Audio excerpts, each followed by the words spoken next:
जय श्री कृष्ण, जय बिहारी जी की।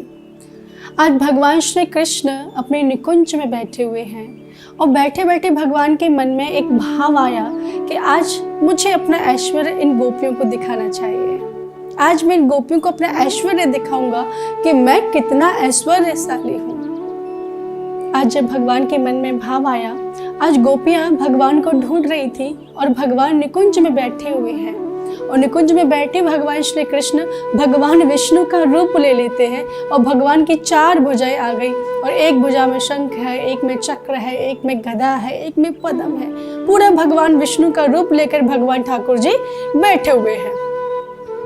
आज गोपियां भगवान श्री कृष्ण को ढूंढ रही हैं, एक निकुंज से दूसरे निकुंज में, दूसरे से तीसरे निकुंज में।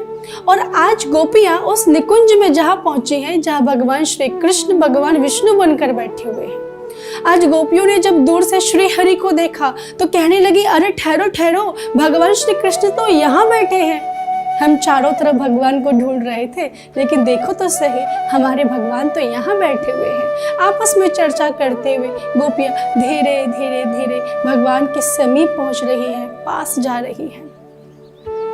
जैसे ही गोपियां भगवान के समीप पहुंची, गोपियों की दृष्टि भगवान के चेहरे पर गई, भगवान के शरीर पर गई, भगवान की भुजाओं पर गई। गोपियों ने कहा, ठहर जाओ, इनकी केवल सूरत ही हमारे भगवान से मिलती है, लेकिन ये हमारे भगवान श्री कृष्ण नहीं है। अरे ये तो बैकुंठवासी भगवान विष्णु है।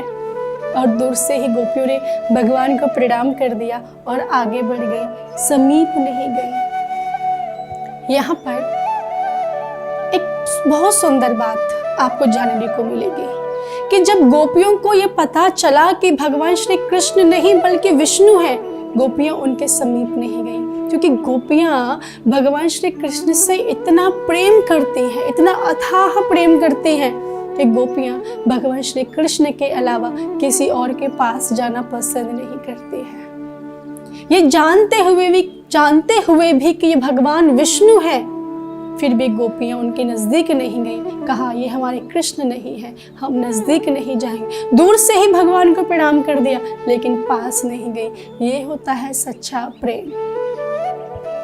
भगवान ने देखा कि गोपियों ने तो हमसे कुछ कहा भी नहीं, कुछ बोला तक नहीं, ये तो आगे बढ़ गई। अब एक काम करते हैं, हम अपना ऐश्वर्य राधिका रानी को दिखाएंगे, श्री राधा रानी को दिखाएंगे। और आज भगवान राधा रानी को ऐश्वर्य दिखाने के लिए चले जा रहे हैं। श्री किशोरी जी एकांत में बैठी हुई है, चुप है, मौन धारण किया हुआ है, कुछ कह ही नहीं रही। आज भगवान धीरे धीरे राधिका रानी के पास पहुंच रहे हैं और आश्चर्य तब हुआ कि जैसे ही भगवान श्री कृष्ण भगवान विष्णु का रूप लेकर एक एक कदम राधा रानी के समीप लेके जा रहे हैं, भगवान की एक एक भुजा गायब होती जा रही है, भगवान का ऐश्वर्य दूर होता जा रहा है और भगवान कृष्ण विष्णु रूप से कृष्ण रूप में आ रहे हैं। कहने का मतलब ये है कि जैसे जैसे भगवान श्री कृष्ण राधिका रानी के नजदीक गए, भगवान का ऐश्वर्य भगवान से दूर हो गया। ऐश्वर्य ने सोचा, हमारी क्या सामर्थ्य है कि हम राधिका रानी के समीप चले जाएं।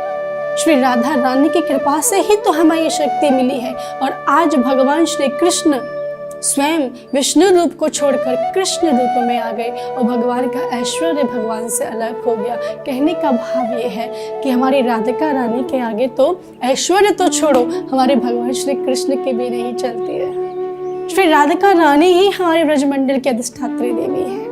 इसीलिए किसी भक्त ने बोला कि ठोकरों से बचना है तो ठाकुर जी को पाइए, और ठाकुर जी को पाना है तो ठकुराइन के गुण गाइए। एक बार भाव से कहेंगे, श्री राधे।